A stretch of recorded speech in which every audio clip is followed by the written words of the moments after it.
The Wisconsin Vegetable Gardener radio show is on the air, and it's heard on WNOV 860 AM and W293CX 106.5 in Milwaukee, Wisconsin, WWDB 860 AM in Philadelphia, Pennsylvania, WAAM 1600 AM and 92.7 FM Ann Arbor, Michigan, and KMET 1490 AM Banning, California.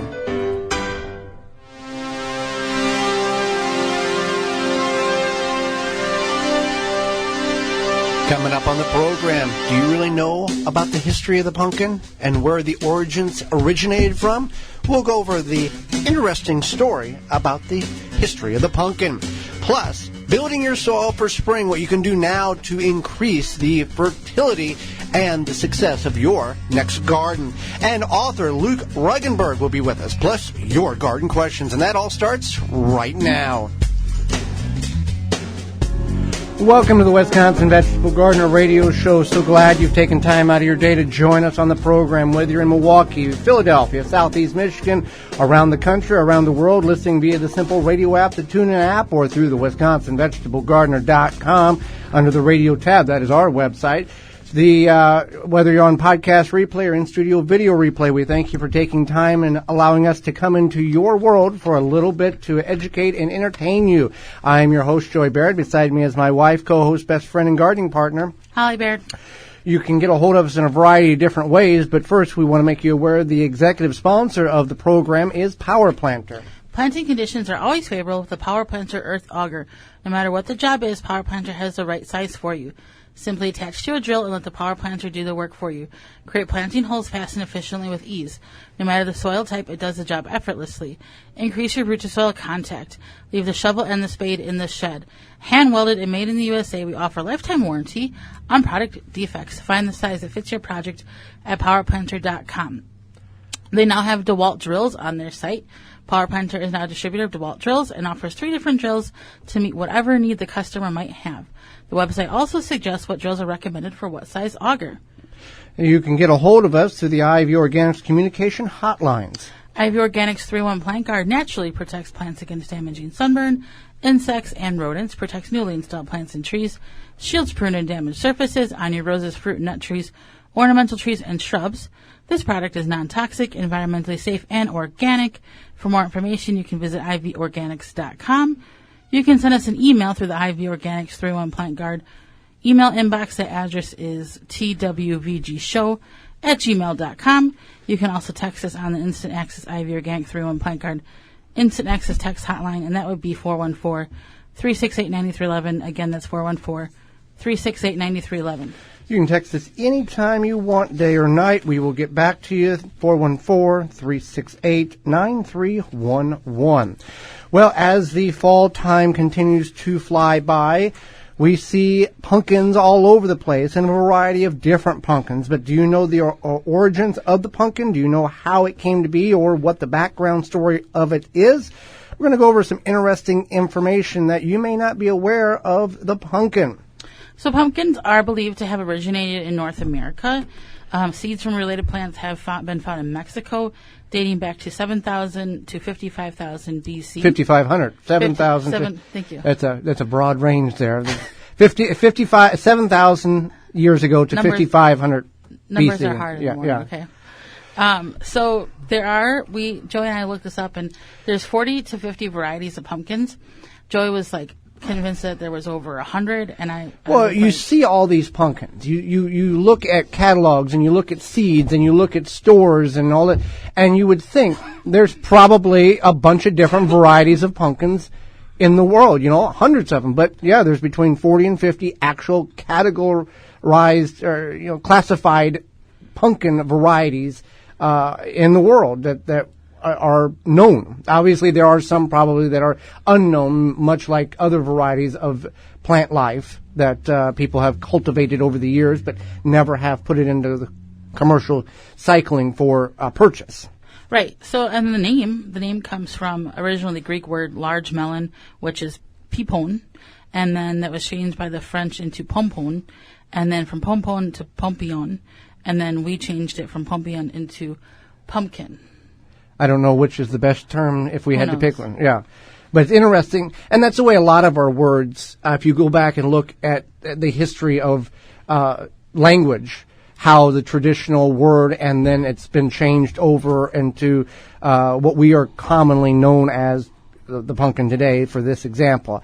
So that's interesting. Pumpkins contain potassium and vitamin A, so if that's something of interest to you. Also, we have found that when we personally juice a pumpkin, it is horrible. It is a terrible it was bad. Flavor. It's just, I don't know I don't what. know if you want to call it a flavor, as more or less like swamp water, possibly. Swamp water would have been a pleasant beverage compared to what this juiced pumpkin was. I don't know if it oxidized or what the deal was. They are 90% water, but the flavor and it was horrible. So pumpkins are a member of the Cucurbita family. Cucuba. Yeah, Cucurbita. Yeah, there we go. Which includes squash and cucumbers, and also gourds. Yeah, gourds is a common friendly family member of the pumpkin.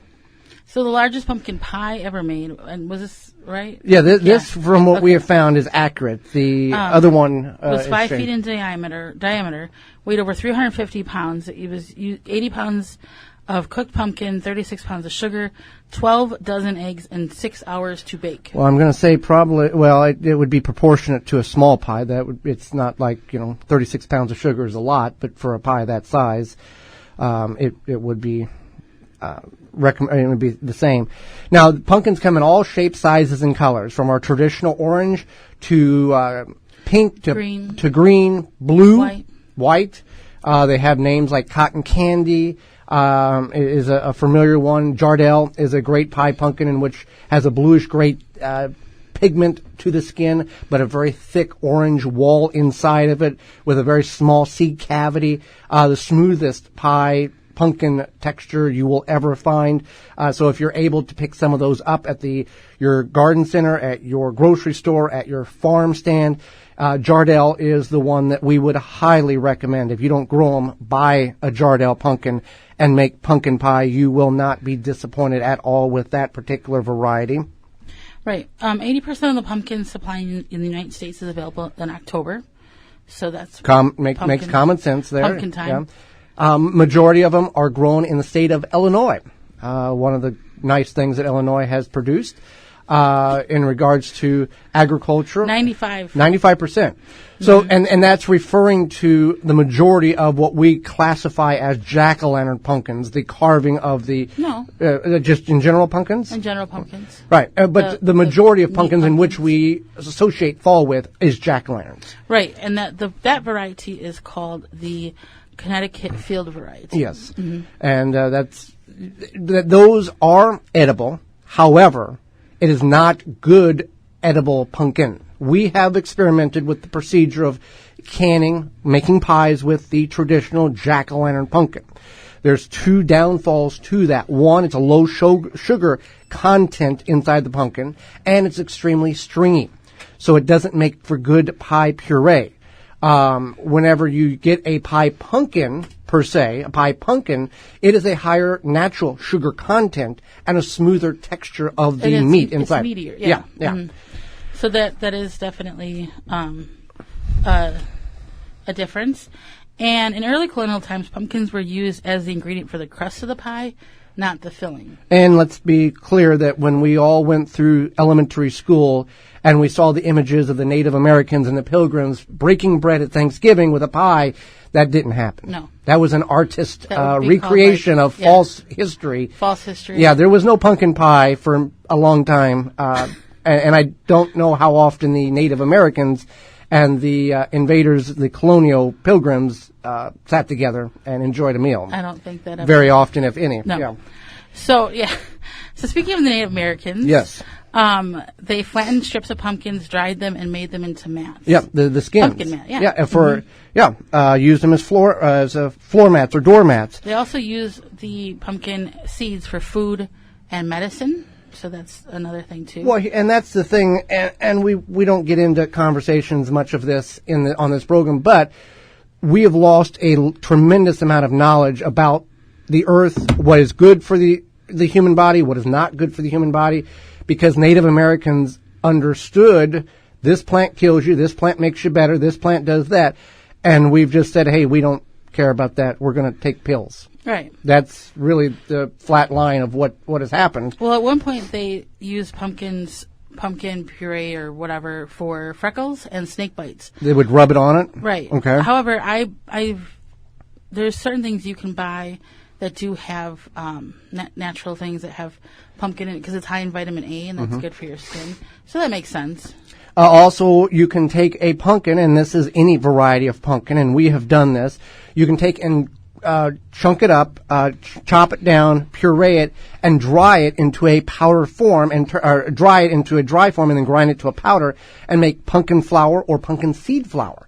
And the recommendations or how that is used is, 1 part pumpkin flour to 3 parts normal flour. It's a ratio in which you have to utilize. It can't be 100% pumpkin flour or 100% pumpkin seed flour. There is a mixture in which you have to use some form of other flours in order to bind them together. But it does create a nice orange texture, and it does add more nutrient to the dish in which, or the baking recipe in which you're making. Right. So the largest pumpkin ever grown, or the heaviest, and was this guy. Excuse me. The world record has been changing basically every week right now. Well, this is the most recent by the Guinness Book of World Records.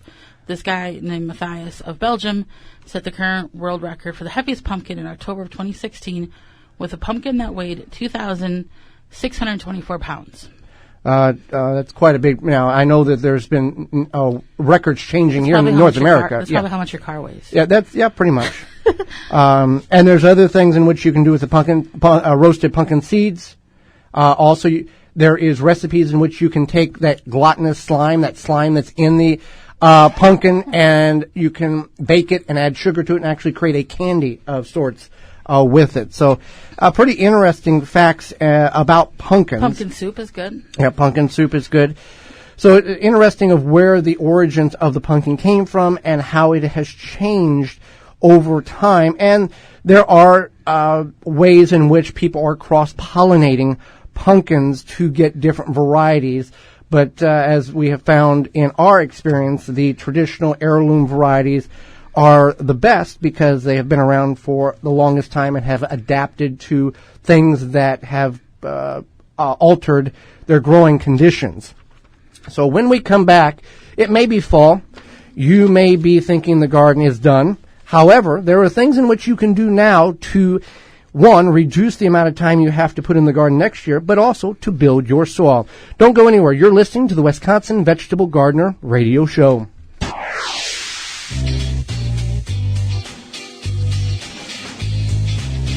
Got a question? Email the show at twvgshow@gmail.com.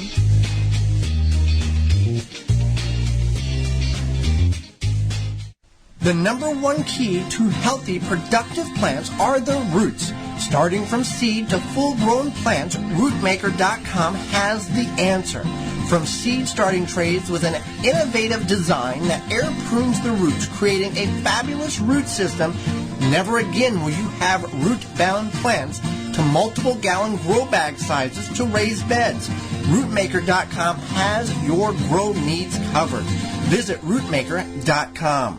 Here at Outpost Natural Foods, it's not just that we're community-owned that sets us apart. It's the fabulous foods we sell. We celebrate Earth Day every day by offering our customers the finest natural and organic food selections in Greater Milwaukee. Outpost local farmers and vendors provide our stores with a delicious selection of fresh seasonal produce that you won't want to miss. Outpost stores are located in Milwaukee, Wauwatosa, Bayview, and Mequon. We're a real Milwaukee original where anyone can shop and anyone can join. For the whole scoop about Outpost, we invite you to visit www.outpost.coop. The Norwalk Juicer is the best cold-pressed juicer on the market. Studies have shown the Norwalk Juicer produces 50 to 100% more juice than other juicers. And juice from the Norwalk is higher in minerals and nutritionally superior. Not only do you get more juice from your produce, but also better quality juice. Check it out at norwalkjuicers.com. Use coupon code GARDENTALK to get free continental U.S. shipping on the Model 290 juicer. Do not let the freeze get you. This garden tip is sponsored by BioSafe.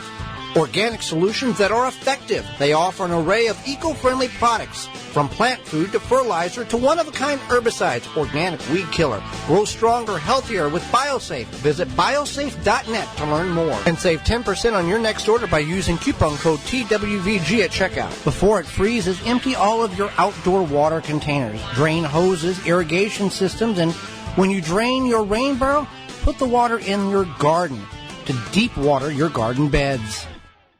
Never question your garden soil again. Know what's in your soil with confidence. Professional grade soil test for the home gardener. My Soil Savvy has the easiest soil test on the market. Ship it to them, get your report, emailed with nutrients recommendation, and grow happy, healthy plants. MySoilSavvy.com. Use coupon code TWVG19 and save 10% at checkout. When it comes to bulk landscaping materials, Blue Mills Garden and Landscape Center is where everyone goes. Whatever the project, we have the materials you need with over 40 varieties to choose from. Soils, mulches, gravels, decorative stones, fresh cut sod. Blue Mills has these products in stock and ready for easy pickup or fast delivery. So what are you waiting for? Now is the time to get your yard back into shape. Stop in and pick these materials up or call us for delivery today. Nobody does bulk landscaping materials better than Blue Mills Garden and Landscape Center. Blue Mills, 4930 West Loomis Road, 414-282-4220. The Wisconsin Vegetable Gardener Radio Show is brought to you by the following: Clyde's Vegetable Planting Chart, Dharmaceutical, Dr. Earth, Flame Engineering, Handy Safety Knife, Hydrobox, Wisconsin Greenhouse Company, M.I. Gardner, Outpost Natural Food Co-op, Rootmaker, Soil Diva, Blue Mills Landscape and Garden Center. Find all sponsors at the WisconsinVegetableGardener.com and thank them for their support. Now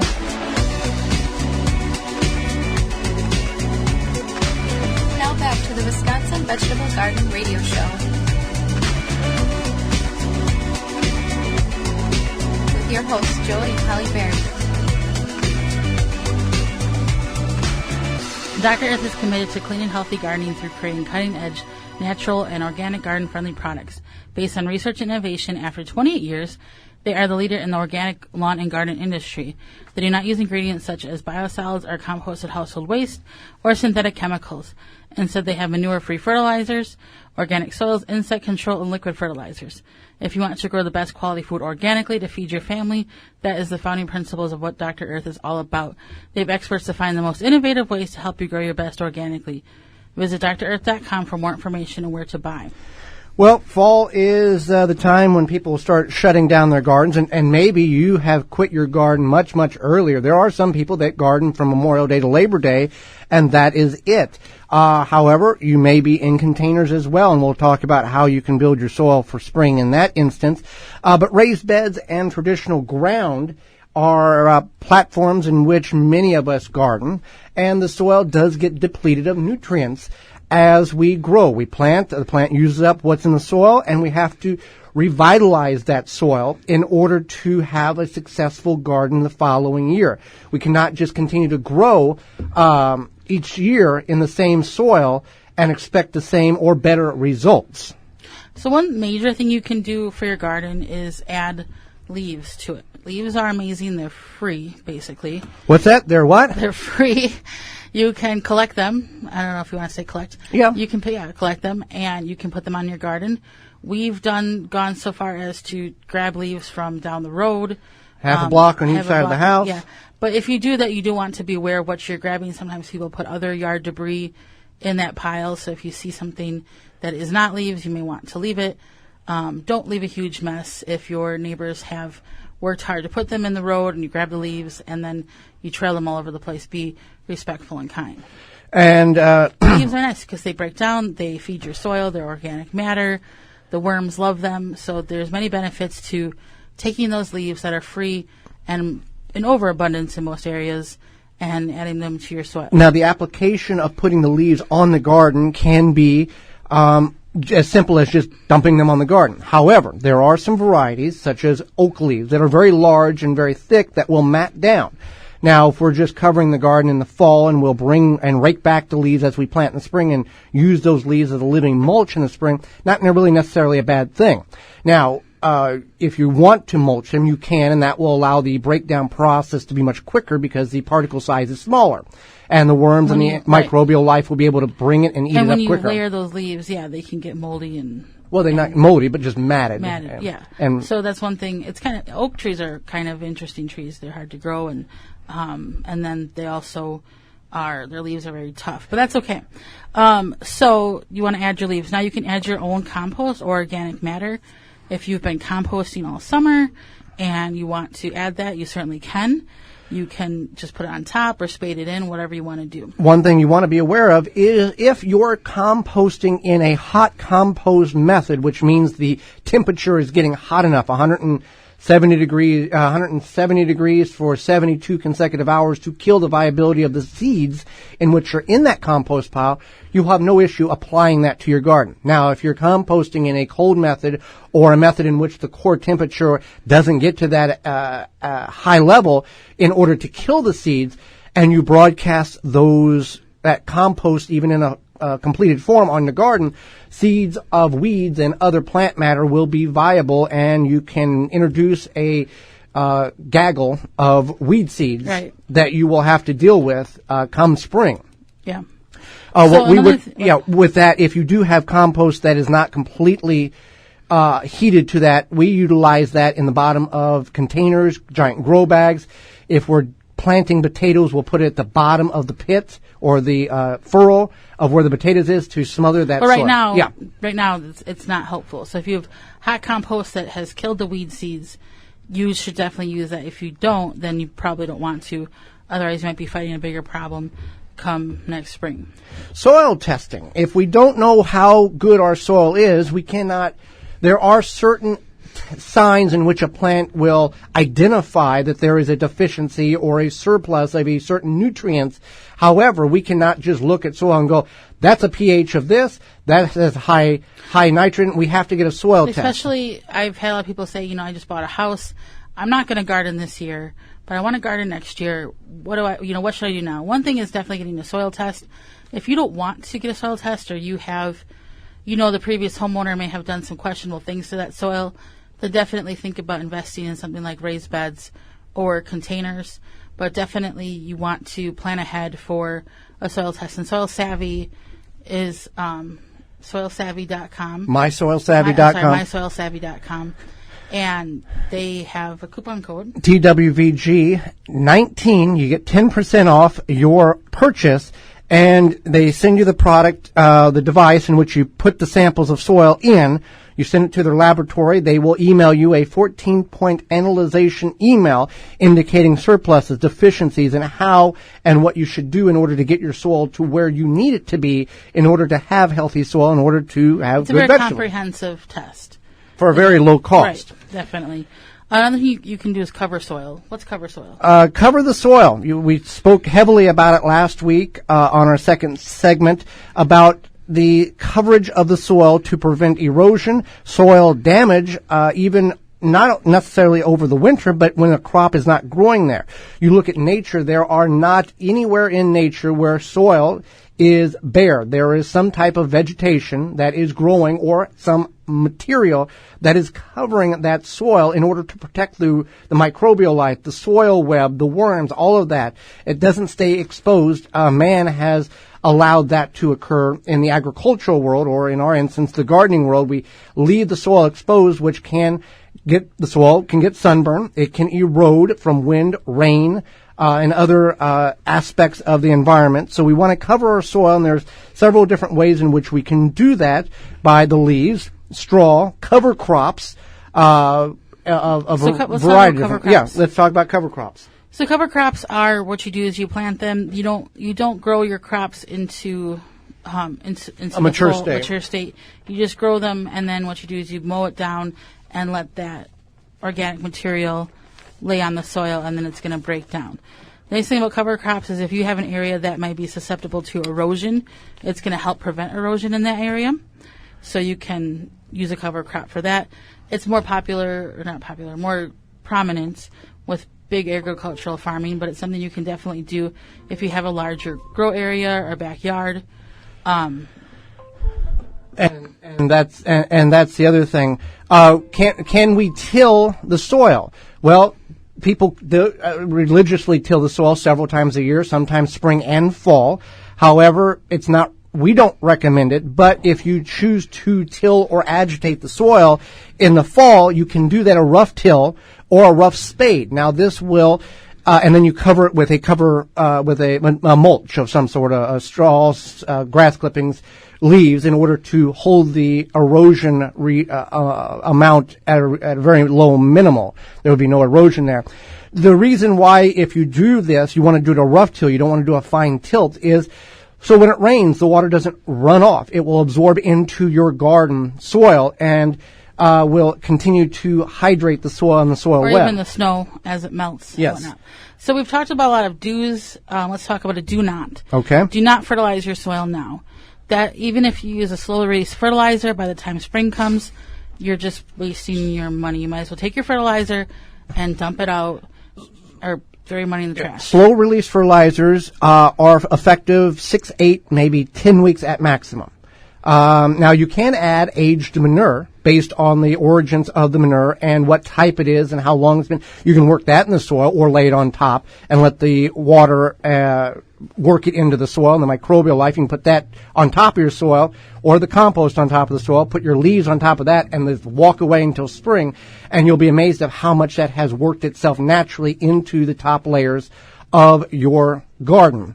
Now, quickly, let's talk about containers. If you're in a container of 30 gallons or less, the industry says you should dump all that compost out or all that potting soil out and start over. Well, we understand that is money, that it costs quite a bit. Right. So anything smaller than a 30-gallon, anything smaller than, let's say, 30 gallons or less, yeah, you can dump that soil out and start over. Anything more than a 30-gallon grow bag or pot, just remove about 50% of the top 50%, top half, and then add new soil and add fertilizer at the time of planting, and you'll be good for another year. Even like a 5-gallon bucket, dump that out because that nutrient has been used up. But a larger container, if you're going like a 60-gallon tomato or a couple of peppers, you definitely want to. They are heavy feeders, or even squash or something. Yeah, 60-gallon grow bag, 40-gallon grow bag, 100-gallon grow bag. Just take about half of that out and utilize that. So that is how you can start building your soil now for spring. Well, Holly, your yard loves you, and people have neglected the yard. And the yard's like, why? Why have you left me? It's fall. Why have you forsaken me? Yeah, you've got summer's over, fall's here, kids are back in school. We got football and playoff baseball. The yard's going, why have you forgotten me? But you shouldn't have forgotten about your yard, should you? No, because it's fall and we are distracted by other things, we don't want to forget about our yard and those Japanese beetles either. They may be gone, but they are not far. If you don't do it now, you will regret it in the spring. So yeah, definitely. They lay their eggs in your turf so that they can start again next year. So you can take a stand with Phylum's Grub Gone. Grub Gone is a non-chemical BT granule that specifically targets scarab pests and their larvae. Simply apply the granule with a spreader, irrigate into the soil, and let the naturally occurring bacteria do its job. Not only is Grub Gone easy to use, but it is the only non-chemical choice that is effective in controlling grubs. And the best part about this product, it is non-toxic to bees and other pollinators and beneficial insects. In fact, Grub Gone has no label restrictions for use around flowering plants, so you don't have to get on your hands and knees and remove those dandelions in the spring to apply it. Or even now, there are some dandelions that are coming up in our yard. So Grub Gone from Phylum Bioproducts. That's PHYLLOM bioproducts.com. PhylumBioproducts.com. Love your yard now so you can enjoy it next spring. Do not go anywhere. When we come back, author and nurseryman Luke Ruggenberg will be with us.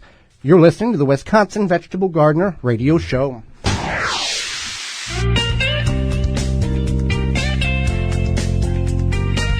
Use Twitter to reach Joey and Holly at TWVG Show or hashtag TWVG. Power Planter is a family-owned earth auger manufacturer. The Power Planter Earth Auger will transform your garden experience. It helps homeowners and professionals complete almost any planting or digging project faster and more efficiently than using a shovel or a spade. Power Planter Earth Auger creates loose dirt when drilling holes, giving your plants better root-to-soil contact to help reduce plant loss for healthier, more beautiful trees, shrubs, flowers, vegetables, and grass. All of our augers are hand-welded and made in the USA, lifetime warranty. Find the size that fits your project at powerplanter.com. Shield and Seal vacuum sealers and the highest quality vacuum sealing products, unique black and clear and all black bags, protecting your produce and product better than traditional bags. Find out more at shieldandseal.com. Wisconsin Greenhouse Company has custom-made greenhouses to suit your needs. Grow fruit and vegetables all year long. Strongest greenhouses available that will last a lifetime. Beautiful design available in any size and color. Weather resistant, energy efficient to save on that heating cost. Mix and match with glazings to suit your climate. Sturdy and durable, they'll hold up to those heavy snow loads. They'll even add them to homes. For agricultural to lodging to entertaining, it's a great addition to any garden or landscape. Check them out at WisconsinGreenhouseCompany.com. Garden seeds do not have to cost a fortune, just 99 cents at migardener.com. Now with over 450 varieties of non-GMO, heirloom, and organic flower, vegetable, and herb seeds available year-round. Pay less and get more seeds. Shipping as low as $2.50. That just makes sense. Go to migardener.com for seeds and garden needs, tools, and special blend fertilizers. migardener.com. It's that simple. Family owned and operated. Dharmaceuticals essential oils are high-grade, very pure, and high in quality. They have synergized blends made with the finest raw materials. For more information and to order, visit dharmaceuticals.com. Take the pain out of planting with the Pro Plugger 5-in-1 planting tool. Step, twist, pull, and you're ready to plant. Digs perfect size planting holes.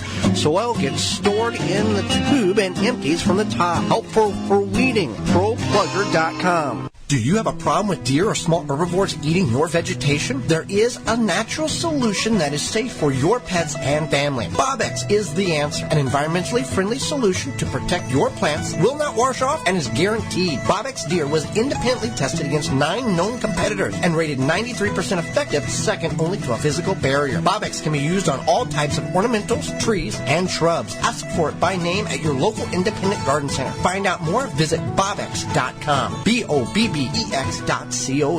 The Wisconsin Vegetable Gardener Radio Show is brought to you by the following: Ivy Organics, Power Planter, Root Assassin, Beans and Barley, BioSafe, Bobex, Pomona Universal Pectin, Pro Plugger, Standard Process, Tomato Snaps. Find all sponsors at the WisconsinVegetableGardener.com and thank them for their support. We may be coming to the end of our radio show season this year, but Bluemel's Landscape and Garden Center is not shutting their doors for fall yet. They have mums, they have corn stalks, they have pumpkins. They also have the largest selection of bulk material in the area, and they will be open until the snow flies and a little bit after that. They have compost, wood chips, sand, gravel, whatever you need for your landscaping needs. You can find all of this at 4930 West Loomis Road, just south of Layton. You can call 414-282-4220 or go to bluemells.com. If you're thinking about redoing your landscape next year, you can go in and they'll help you decide what is best for you. bluemells.com.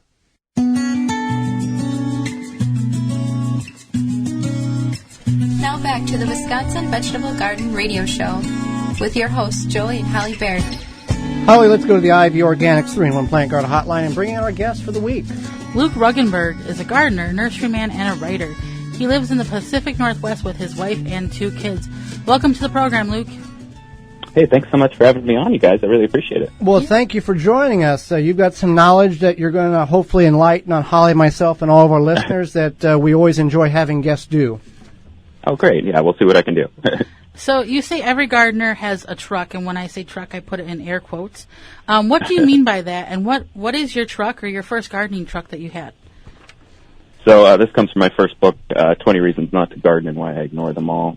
It's basically, most gardeners would love to have a legitimate, real pickup truck, and it's just not possible for most of us because the trucks are expensive, and we can't all have it, but we have to get things from the garden center home one way or another. So more often than not, we just kind of convert whatever we're pushing around or wheeling or driving into our truck of choice, and we shove everything in there as best we can, and we get it home. So my My best truck I've ever had was probably my Honda Civic hatchback that I just put the seats down in the back and threw all my tools in when I was working as a gardener, and tried to ignore the inch layer of water and mulch and everything that I had on the seats and the ground, and it did the job. And you're probably amazed of how much stuff that you could put in that car. Oh, you can, as long as you're willing to. That's the other thing. The thing. If you don't mind spilling stuff and getting things dirty, you can do just about anything. Now, you say that gardening is the worst. Now, Luke, we have a garden show here. You're on it. We're trying to encourage people to garden, and you're telling people that gardening is the worst. What do you mean by this? It's true that those words were spoken, but I should clarify and give the disclaimer that gardening is not the worst, and I don't actually believe that it is. But I use that as a way to kind of get a rise out of people and to kind of challenge them into thinking about what it is that we actually love about gardening and why it is we keep doing it. Despite all these, dirty, hard work, bad weather, why we just keep at it all the time. Well, I think, and you bring up the points there, it's not the worst, but it's for many of us, and some of us take it to the extreme, many of us, it's a hobby. It's our car collecting. It's our going to the bar. It's our golf game. This is what we do. Exactly, yeah. And we wouldn't know life without it. That's just what it fills so many roles in our life, and so I think that's why we're able to overlook some of the more challenging aspects of gardening. And with all the advances in technology that we have available, we do still have failures, and and Holly and I are the same. We are certainly happy that there are grocery stores that can make up the difference of what we were not able to grow or failed at growing in our garden. That's true. We do rely on those from time to time, yeah.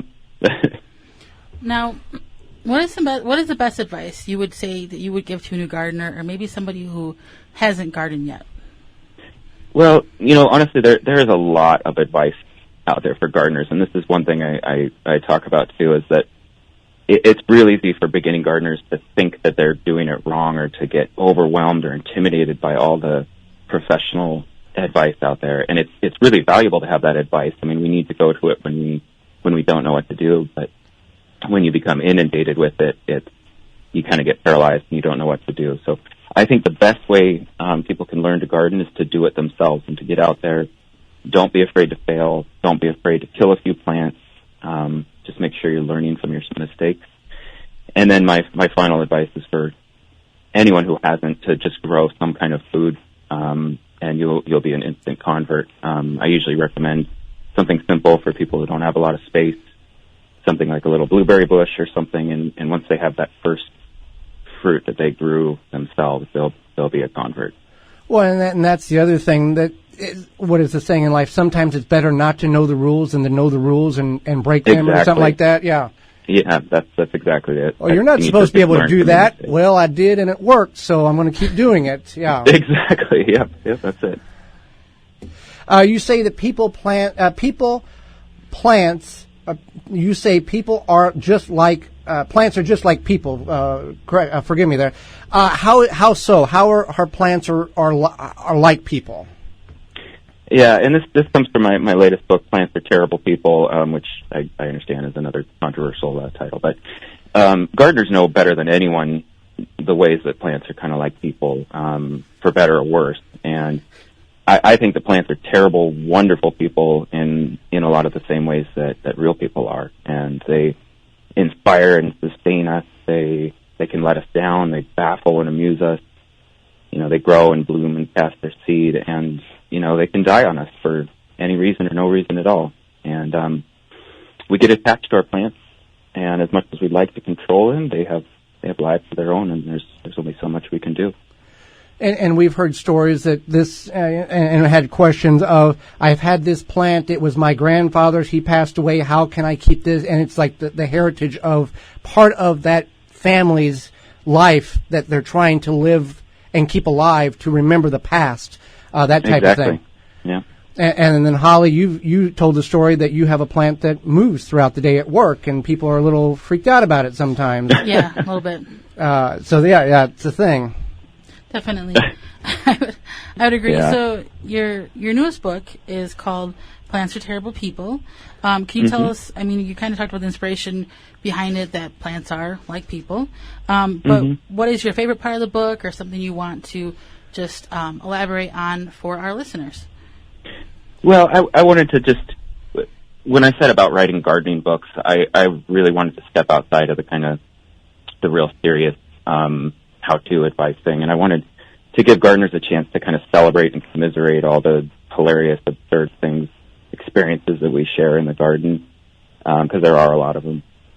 So Plants Are Terrible People is a collection of these kind of absurdities, and some of them are hypothetical situations, some of them are short stories. There's a handful of recipes in there that I would encourage no one to attempt. There are plant zombies that make an appearance. There's giant rutabagas. It's got a little bit of everything. My favorite part, and probably most pertinent to your listeners for vegetable gardeners, is it's called A Reckoning, it's called Paralyzed, and it's all about the indecision that vegetable gardeners suffer when we're trying to choose our seeds for the year, and the battle that wages within us about, we can't get them all. And so it just goes back and forth until we finally get the ones that we know are going to make the difference in our garden that year. But it's a process. Well, let's talk about that a little bit. And the season's over here. There's some stores and online platforms that have seeds on sale. You have 35 different varieties of tomatoes, and you only have room for 6. Some people have a very difficult time choosing. Other people are just grab random and boom, done. So it can be a very difficult challenge, and some people and Holly and are victims of this. We overthink things, and sometimes if we keep things simple, and at the end of August or September, we don't think about, boy, I wish I would have grown 90% of the time. I wish I would have got the orange tomato instead of this one. That type of thing. That's really true. And the temptation is really bad when you work at a garden center and you sell 40 different varieties of tomatoes, which I do. And so you really got to pare it down from the start. And like you said, you're fine by the end of the season if you can keep it simple. You work at a garden center, you got 40 varieties, and you probably get a discount on your purchase. So now you're thinking, exactly. Oh boy, where can I put all these at? Yeah, it's kind of an ongoing thing at our work that who's going to grow the most tomatoes every year. And I think that my coworker grew upwards of 40 different varieties last year. So I don't know where she put them all, but yeah. Well, you being an author, I'll address this question. When did you get that authorism bug? When did you find out in life that you were like, hey, I have a story, I want to tell this story, and where or how did that journey get to the point of actually putting a book together? Well, it's been a long process. I started writing back in middle school and high school, and I've written short stories and started a dozen novels that I've abandoned. But it wasn't until I really got serious about my career in horticulture, and I realized that there's so much material here to write about, and I didn't think that anybody was doing it in quite the same way that I was. And I started out by writing a blog. And then just decided the idea for 20 Reasons Not to Garden kind of popped into my head one day, and it was something I could run with. And then once I had that format, it was pretty easy to stick to for my next book too. So I don't imagine slowing down anytime soon. There's lots more material to work with. So it's something that I love. I couldn't imagine stopping at this point. Much like gardening, it's an addiction of sorts. It is, really, yeah. Well, Luke, tell us more about where we can find you. Where can we get your books at? Where can we follow your journey? Oh, sure, and thank you so much. I appreciate that. It's I have a website that's lukeruggenberg.com. That's my name. I'm on Twitter and Instagram. I have Facebook pages for both of my books. My current blog is called Fence-Broke Promontory Gardens. The Kindle and print versions of both my books are available on Amazon. And then if you guys are ever in the Seattle area, I work at Ravenna Gardens, which is a wonderful independent garden center right in the city, and people come from all over the country and the world to visit there. And I'm the outdoor plant manager there, so stop by and check us out if you're ever around. Well, always, no matter where you guys are listening from around the country, always support the Independent Garden Center, because if we don't do that, they don't exist, and we've lost a tremendous amount of knowledge and good plants that we can put in our gardens. That's so true, yeah. Well, Luke, thank you very much for taking time out of your day to join us on the program and enlightening Holly, myself, and all of our listeners. Well, Joey and Holly, thank you so much. I really appreciate the opportunity. It's been fun. You're very, very welcome. And when we come back, it's going to be your garden questions and our garden answers. Do not go anywhere. You're listening to the Wisconsin Vegetable Gardener Radio Show.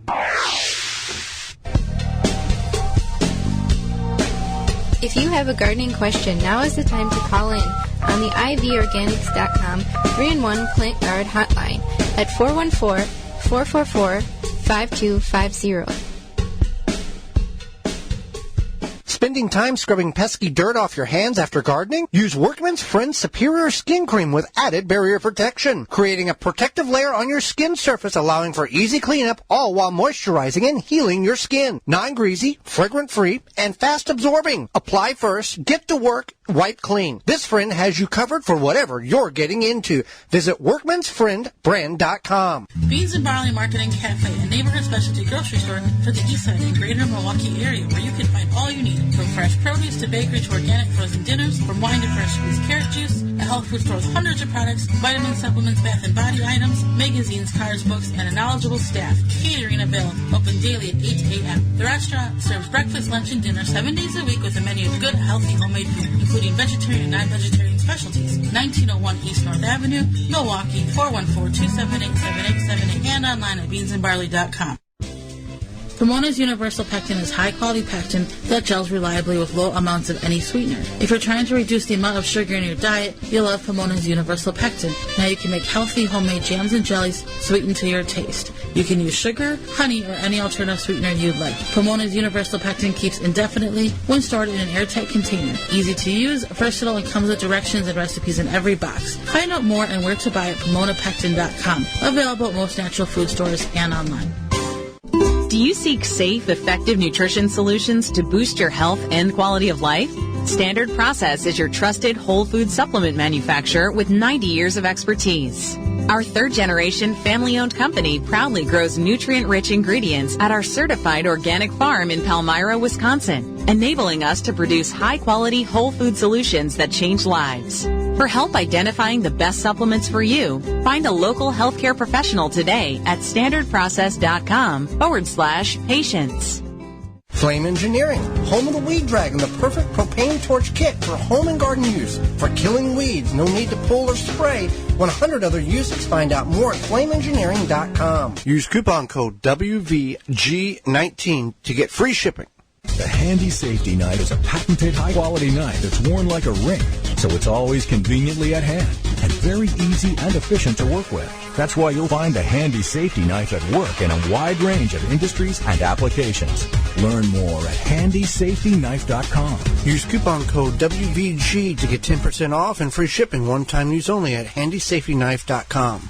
Blue Mel's Garden and Landscape Center offers an awesome selection of high-quality garden and landscape products. We have just the plants you're looking for: annuals, perennials, veggies, herbs, and more. Plus, you can always count on us to answer all of your questions and offer expert advice. Blue Mel's also carries the largest selection of bulk landscape materials in the area. Enjoy a beverage from our coffee shop while your kids run around in our huge playground. Join our growing list of highly satisfied customers. Visit the garden center that offers everything you're looking for. Visit Blue Mel's today. Blue Mel's, 4930 West Loomis Road, 414-282-4220. The Wisconsin Vegetable Gardener Radio Show is brought to you by the following: Eco Garden Systems, Row Maker, Shield and Seal, World's Coolest Rain Gauge, Big Fats Hot Sauce, Chapin International, Drip Garden, Norwalk Juicers, Nunu Healing Ointment, Phylum Bioproducts, Soil Savvy, Tree Ripe. Find all sponsors at the WisconsinVegetableGardener.com and thank them for their support.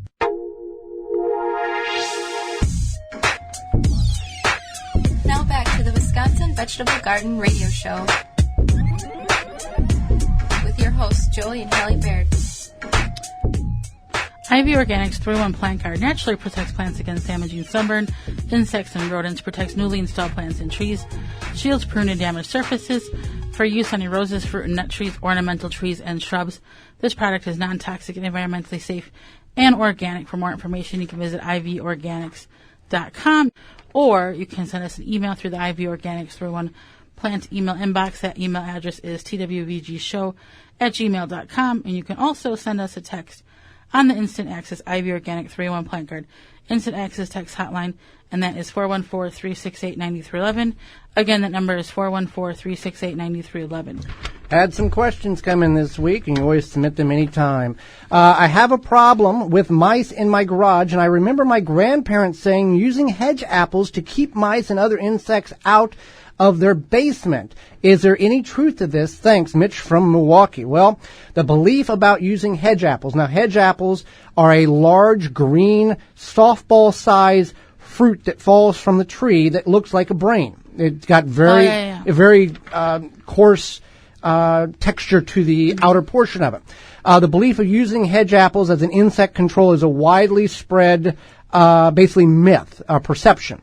It is claimed that placing hedge apples around the foundation of your basement will repel and control insects.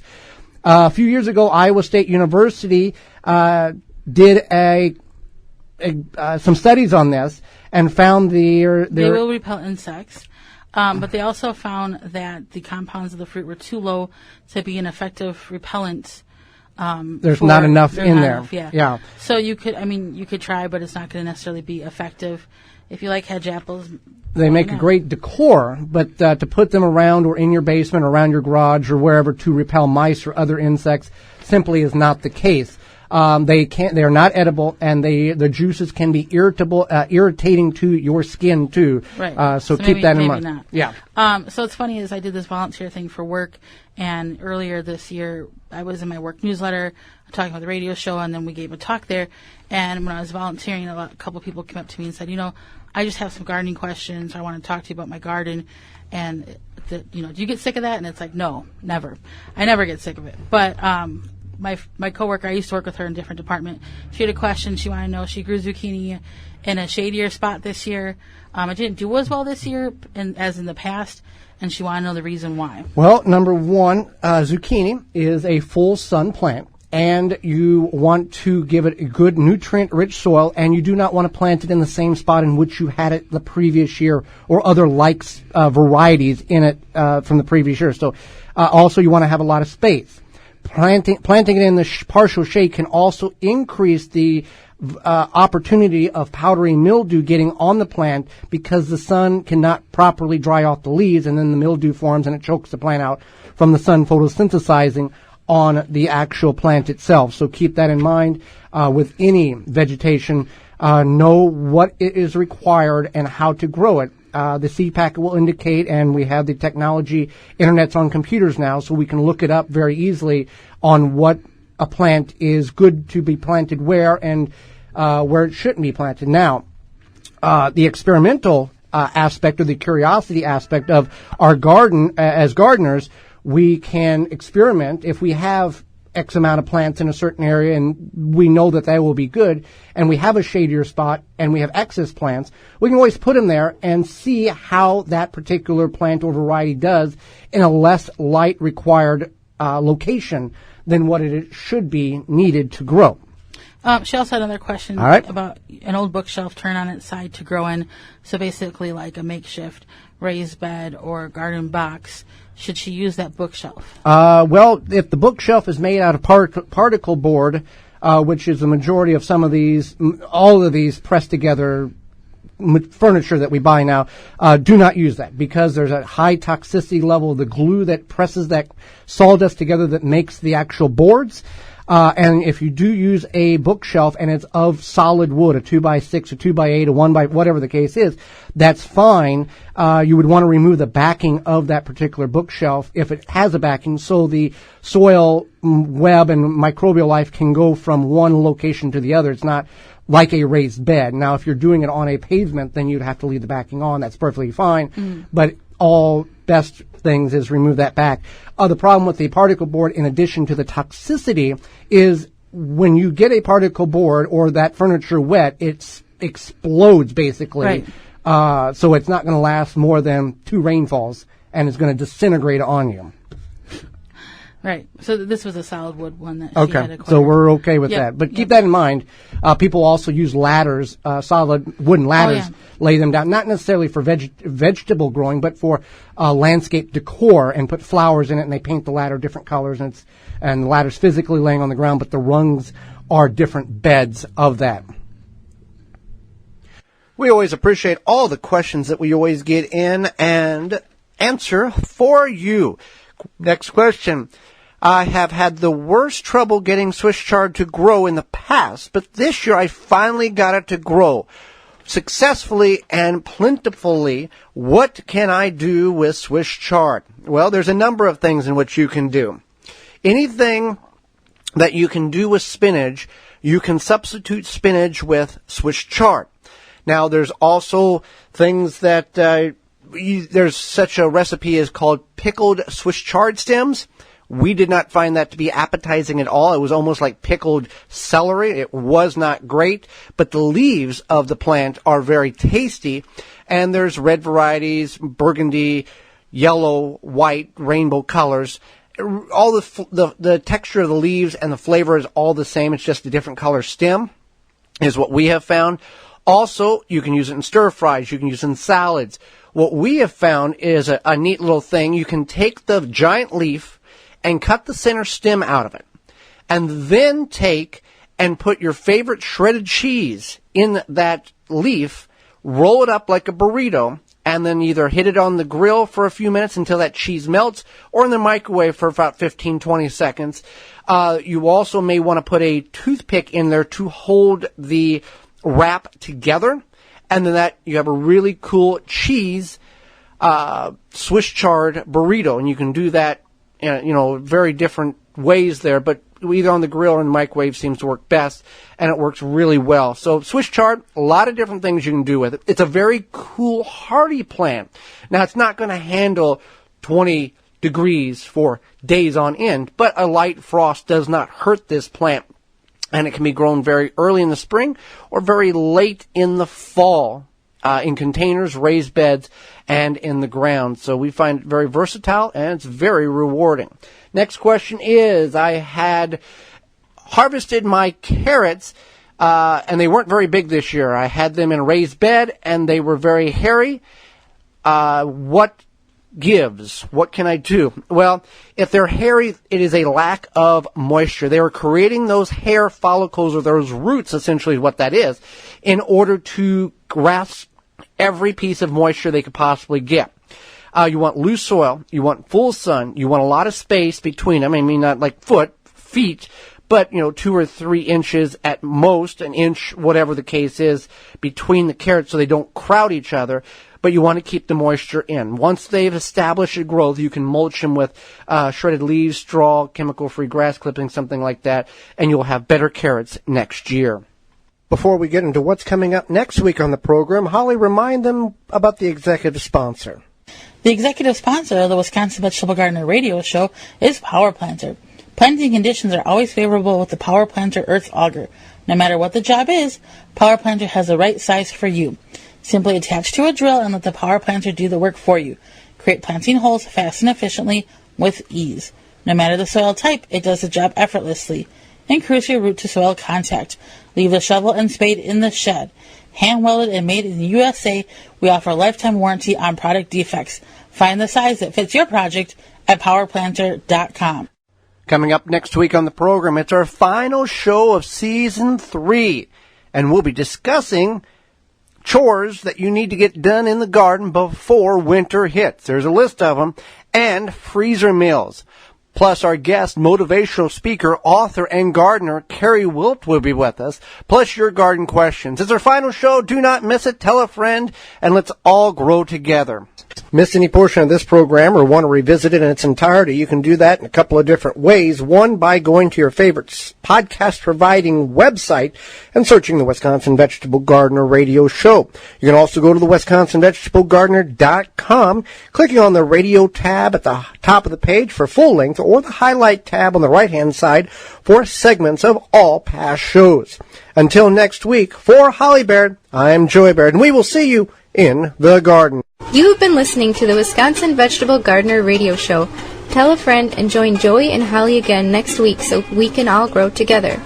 The Wisconsin Vegetable Gardener Radio Show is a production of the WisconsinVegetableGardener.com in association with WI Garden Media Broadcasting, live from the WNOV 860 AM and the W293CX 106.5 FM, Courier Communication Studios in Milwaukee, Wisconsin.